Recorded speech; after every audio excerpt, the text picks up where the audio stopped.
आप देख रहे हैं न्यूज़ 9 भारत, रखिए आपको सबसे आगे। नमस्कार, आप देख रहे हैं न्यूज़ 9 भारत और मैं हूं आपके साथ अशोक चौहान। देश और दुनिया की तमाम खबरों पर आइए डालते हैं एक नजर। आजमगढ़ जिले में निजी कार्यक्रम में शामिल होने के लिए पहुंचे सपा सुप्रीमो अखिलेश यादव ने कहा कि आजमगढ़ से हमारा बेहद लगाव रहा है और आजमगढ़ को अपना माना है। जब जब कठिन परिस्थितियां और जब भी लोकतंत्र बचाने, संविधान बढ़ाने की जरूरत पड़ी तो यहाँ की जनता ने हमेशा साथ दिया। पीडीए परिवार की लड़ाई को आगे बढ़ाने का काम हम लोग करेंगे। इसके साथ ही डॉक्टर भीमराव अंबेडकर की जयंती पर हम लोगों ने जो संकल्प लिया है उसके तहत प्रभुत्ववादी ताकतवर लोगों से लड़ते रहेंगे, जिससे कि सामाजिक न्याय का राज हो, इसकी स्थापना हो सके। उस पर हम लोग काम कर रहे हैं। संविधान हम सबके लिए संजीवनी है। अभी तक हमारा आपका सम्मान बाबा साहब के संविधान ने ही बचाए हैं। अखिलेश यादव ने योगी सरकार पर हमला बोलते हुए कहा कि आज प्रदेश के मुख्यमंत्री योगी आदित्यनाथ लैंड बैंक बनाने की बात कर रहे हैं। जो सरकार आज तक लैंड बैंक नहीं बना पा रही है वह इन्वेस्टमेंट क्या करेगी। सपा सुप्रीमो अखिलेश यादव ने कहा कि आने वाले समय में बड़ा परिवर्तन होने वाला है। प्रदेश में कस्टोडियल डेथ के मामले सामने आए हैं। आजमगढ़ जिले में भी एक ऐसी ही घटना हुई थी जिसमें बाथरूम में युवक की मौत हुई थी। डॉक्टर भीमराव अंबेडकर पर चल रही सियासत के सवाल पर सपा सुप्रीमो अखिलेश यादव ने कहा कि ये जमाना और समय ऐसा है कि कोई बात कह देंगे तो उसके मायने निकलने लग जाते हैं। बाबा साहब के नाम पर भाजपा ने मैराथन और कार्यक्रम का आयोजन किया। यदि भाजपा के 400 लोकसभा सदस्य चुनाव जीत गए होते तो दावे के साथ इस बात को कह सकता हूं कि जो आगरा में नंगी तलवारें निकली, राइफल निकाली और गाली गलौज हुआ, ये सब सड़कों पर दिखाई देता। कोई सड़क गली सुनी ना रह जाती। जहां ये सब दिखाई ना देता, किसी भावना से कौन क्या कर रहा है, इस बात को समझने की जरूरत है।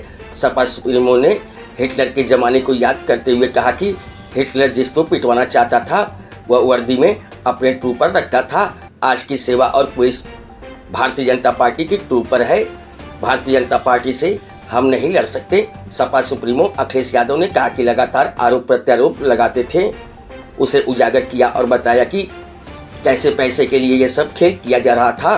दिल्ली की मुख्यमंत्री के बयान पर सपा सुप्रीमो अखिलेश यादव ने कहा कि उनका भाषा सही नहीं थी। हम संविधान पर भरोसा रखते हैं। जनता ने दिखा दिया कि लोकतंत्र की कितनी ताकत है। संविधान हमारे ढाल हैं। आज चैनल अखबार सरकार का साथ दे रहे हैं और जो कुछ भी प्रदेश में हो रहा है सब सरकार के इशारे पर हो रहा है। न्यूज़ 9 भारत के लिए अमित खरवार की रिपोर्ट। तो बताइए क्या उससे कोई वो कर लेगा? और फिर किसी चीज को वो अपना मांगने गया हक, अगर हक मानने गया तो उसको जिंदा जला दिया। बताओ, ये वही लोग हैं जो सरकार की ताकत रखते हैं। सरकार के इशारे पे ये लोग कर रहे हैं। और यही नहीं, बस्ती में भी एक उपाध्याय गरीब परिवार का ब्राह्मण जब वो गया न्याय मांगने तो उससे पैसा वसूलना चाहती थी पुलिस ने इतना मारा।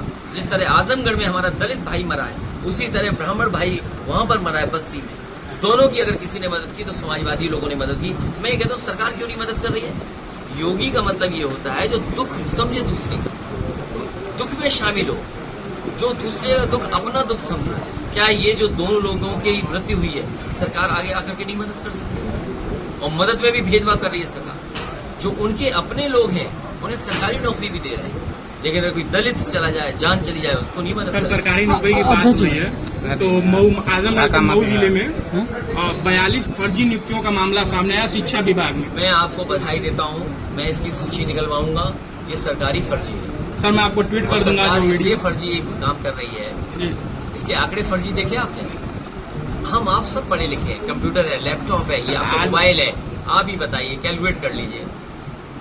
पहले तो कुंभ होता था, बोले महाकुंभ। फिर बोलते हैं कि इन्हीं के इशारे पे प्लैनेट्स चलते हैं, इन्हीं के इशारे पे प्लैनेट्स चलते हैं। ये जितने ग्रह हैं सब बीजेपी के कहने से चलते हैं। 144 साल वाला कुंभ बना दिया इन्होंने। फिर कितने लोग आए? बोला लगभग 70 करोड़ लोग आए। इसका मतलब अगर 70 करोड़ लोग आए हैं, अगर 70 करोड़ लोग आए तो आप पत्रकार साथियों, आप में से अगर मैं बीजेपी की बात मानूं तो कम से कम आधे लोग तो स्नान कराए होंगे।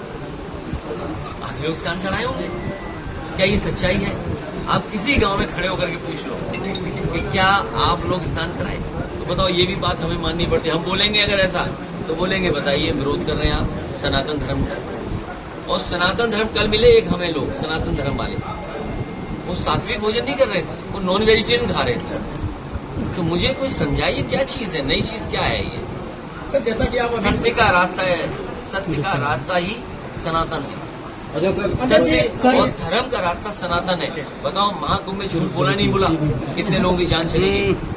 जो जान गई है गिनती नहीं बता पा रहे, नाम नहीं बता पा रहे, और 1000 के लगभग हिंदू गए में श्रद्धालु, और जो आने जाने में जो मरे हैं, जो जान गई है, उसकी भी गिनती नहीं बता रहे। क्यों गिनती नहीं बता रहे? क्योंकि सरकार को मदद करना पड़ जाएगा। आपके बगल के भारतीय जनता पार्टी और मैं अपनी पार्टी के सभी नेता कार्यकर्ताओं से कहूंगा कि इस तरह की बात न करें, क्योंकि इतिहास सब पढ़ने लगे। हालांकि ये बात जैसे आप हो, क्योंकि मैं चैनल के सामने बोल रहा हूँ, अगर कोई बात ऐसी कह दूं मैं, उससे हमारे खिलाफ भी आंदोलन हो जाएगा। हालांकि हुआ अभी, बोला गोली मार देंगे। अरे भाई गोली क्यों मार दोगे तुम?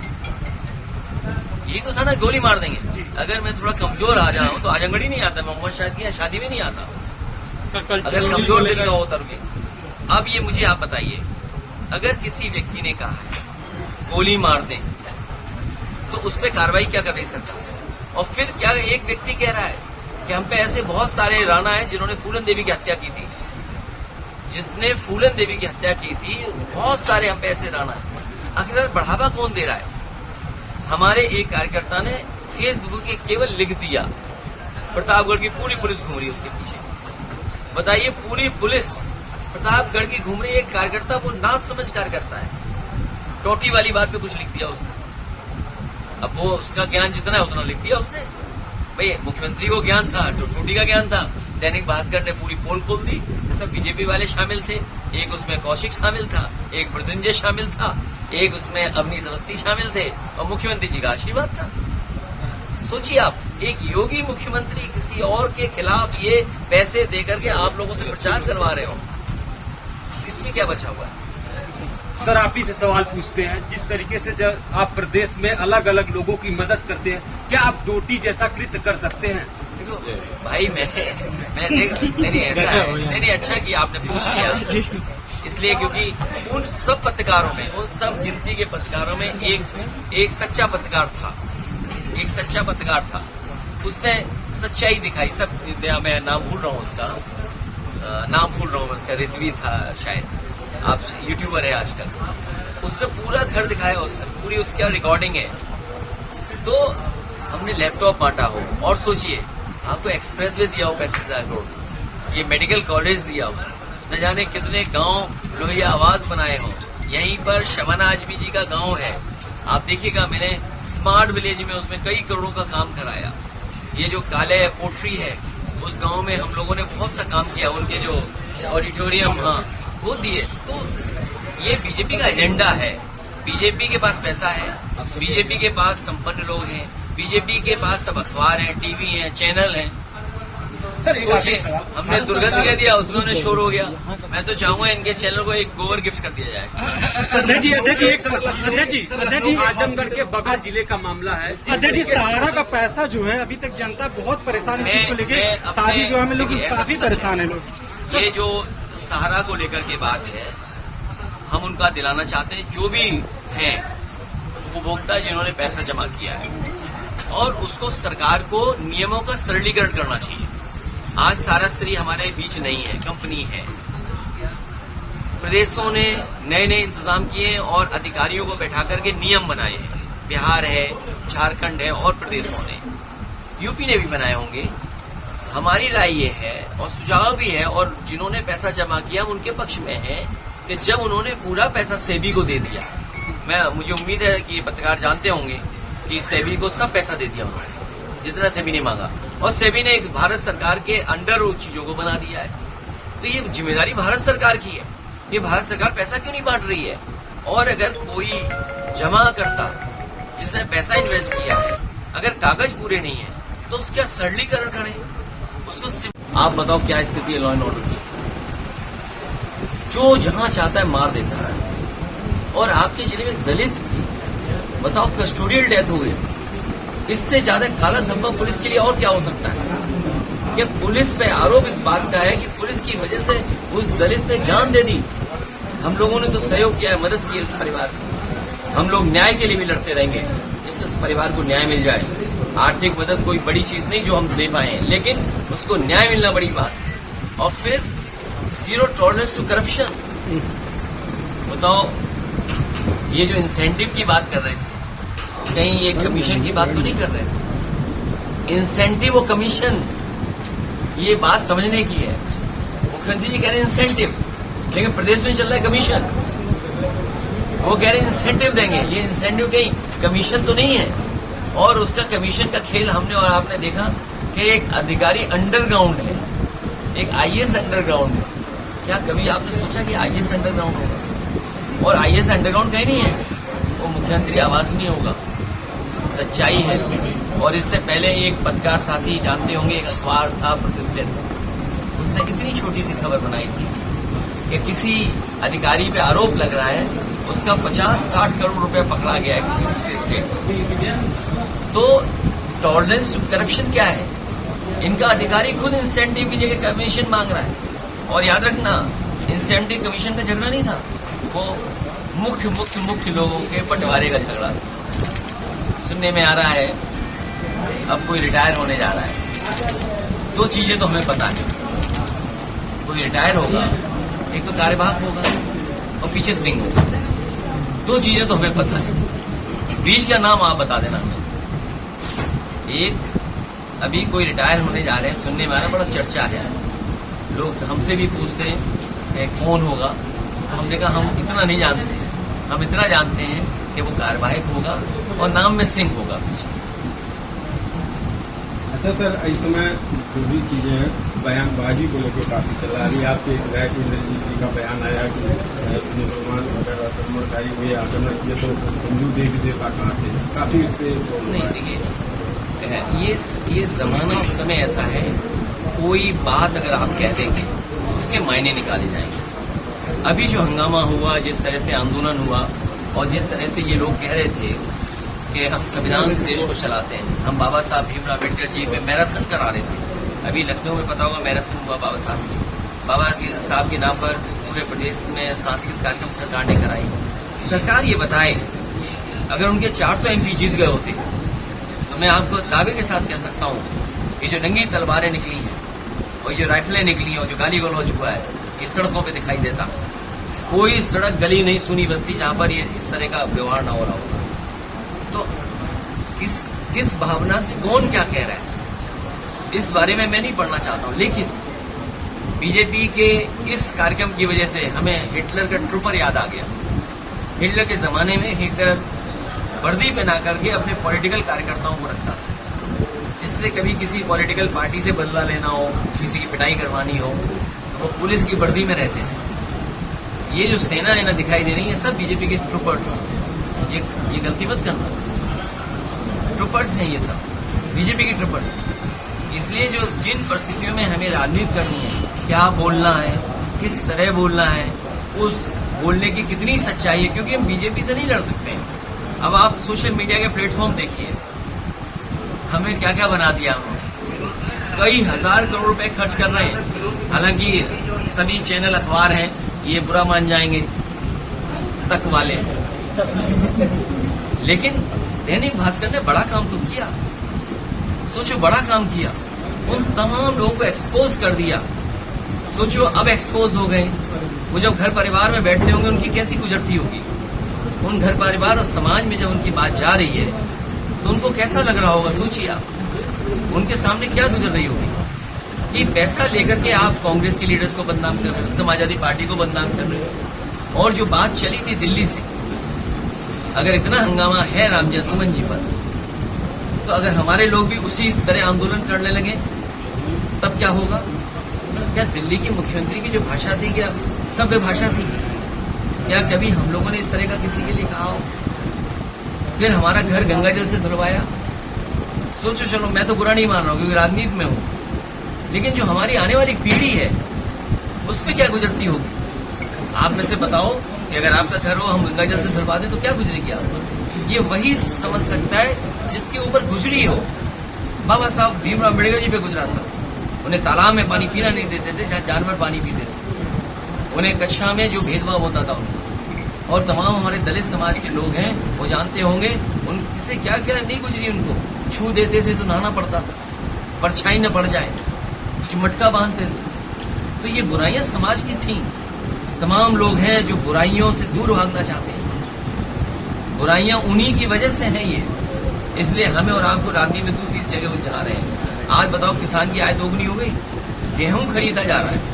सरकार ये कह रही है इस रेट से ज्यादा नहीं खरीद सकते प्राइवेट लोग। क्यों नहीं खरीद सकते? क्योंकि सरकार कंपटीशन नहीं होने देना चाहती है। अगर कंपटीशन होगा तो आड़तियां महंगा खरीदेंगे गेहूं। सरकार मिल गई बड़े उद्योगपतियों से, और उद्योगपति से मिलकर के गेहूं को सस्ता खरीदवा रही है, क्योंकि कल वही उद्योगपति जब आपको आटा देंगे, आटे में कितना गुना मुनाफा होगा, आपको बिस्किट देंगे कितना मुनाफा होगा। 2-2, 3-3 बड़ी कंपनियों को लाभ पहुंचाने के लिए गेहूं महंगा नहीं बिकने दे रही सरकार। सोचो, कहीं दुनिया में ऐसा देखा होगा कि सरकार पाबंदी लगाती हो? मैं तो कहूंगा आज तक वालों से इस पे स्टोरी करें। इन्हें करना चाहिए, इनको प्रवक्ता नहीं बनना चाहिए बीजेपी का। लोग ऐसा क्रिकेट खेलते थे। अच्छा अध्यक्ष जी, हम अपने बाबा साहब भीमराव अम्बेडकर जी के संविधान हमें कोई भीड़ नहीं इकट्ठी करनी है, हमें कोई ताकत का एहसास नहीं दिलाना है। अरे जब से बीजेपी हारी है, जनता ने उन्हें दिखा दिया लोकतंत्र में ताकत क्या है वोट की। कोई सोच सकता था कि ऐसे बड़े बड़े लोग बीजेपी के हार जाएंगे? आज जनता ने हमें सबसे ज्यादा सीटें जिताई, नंबर 1 की पार्टी बनाया, देश में नंबर 3 की पार्टी। इसलिए हमें 2-2 हाथ नहीं करना है, हमें अपना सहारा लेना है संविधान का। संविधान हमारी ढाल है। अगर कोई भी व्यवहार और कानून तोड़ेगा उसके लिए वर्दी वाले अपनी लाठी लेकर रखेंगे। वही पुलिस वाले लोग जो आज उनके साथ खड़े थे, जब कानून का राज होगा, सामाजिक न्याय के राज की स्थापना होगी, तो जो लोग कानून तोड़ रहे होंगे उन्हें कानून ही सजा देगा। चाहे वो गाजीपुर हो, आपका जौनपुर है, आपका बलिया है, मऊ है, और आसपास के सभी जनता से मैं धन्यवाद देना चाहता हूं। वैसे तो मैंने कई मौकों पर कहा है कि कठिन परिस्थितियां जब थीं लोकतंत्र बचाने की, संविधान बचाने की, तो यहाँ की जनता ने एकजुट होकर के हमारा साथ दिया।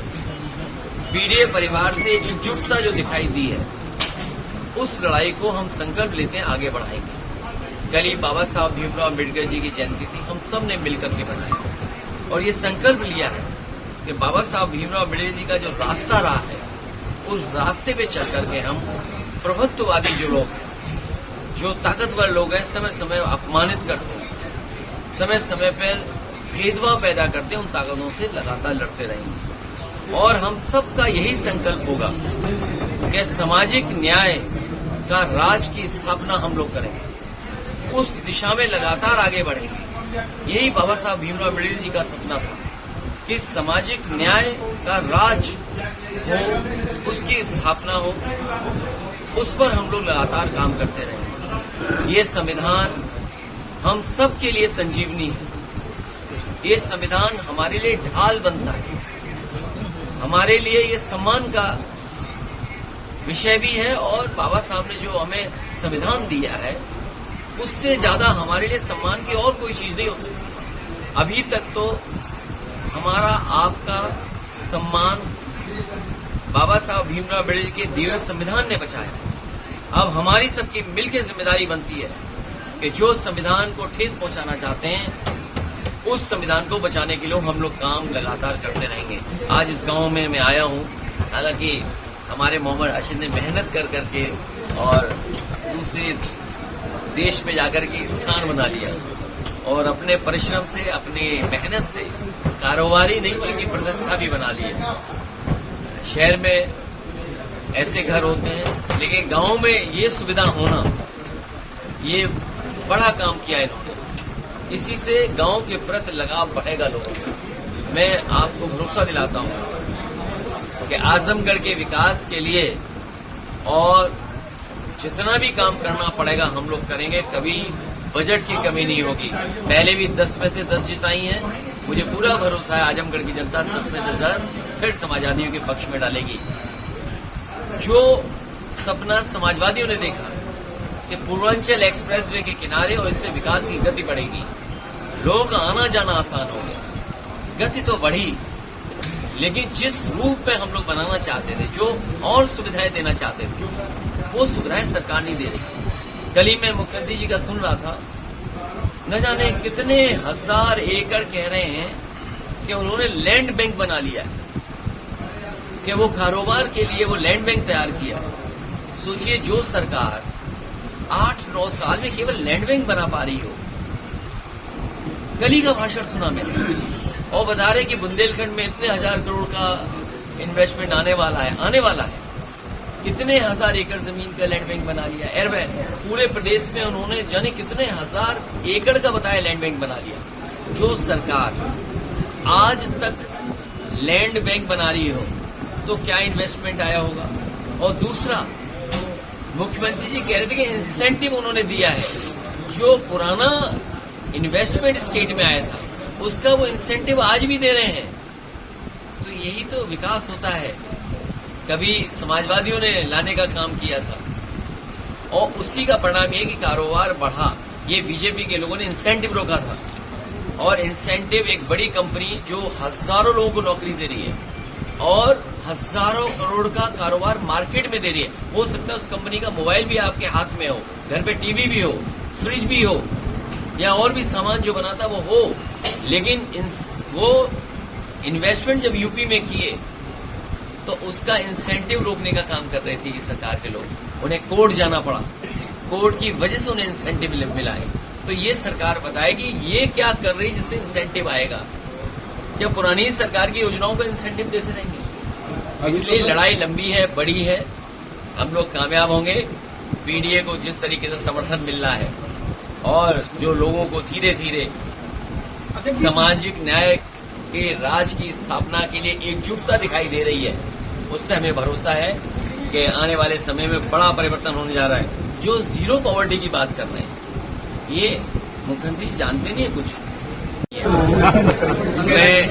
मैं आप सबका, प्रेस के साथियों का धन्यवाद देता हूं, और साथ ही साथ मोहम्मद राशिद जी का, कि जिनके परिवार में शादी का कार्यक्रम है और इन्होंने बुलाया, उसी कार्यक्रम में मैं शामिल होने आया।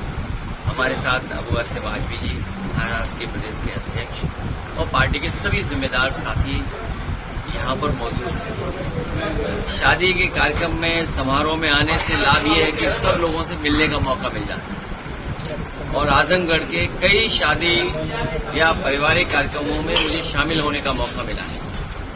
हालांकि जो जनप्रतिनिधि हैं उन्हें अपने क्षेत्र में हम लोगों से कई गुना ज्यादा ऐसे कार्यक्रमों में शामिल होने का मौका मिलता है, और करते भी हैं।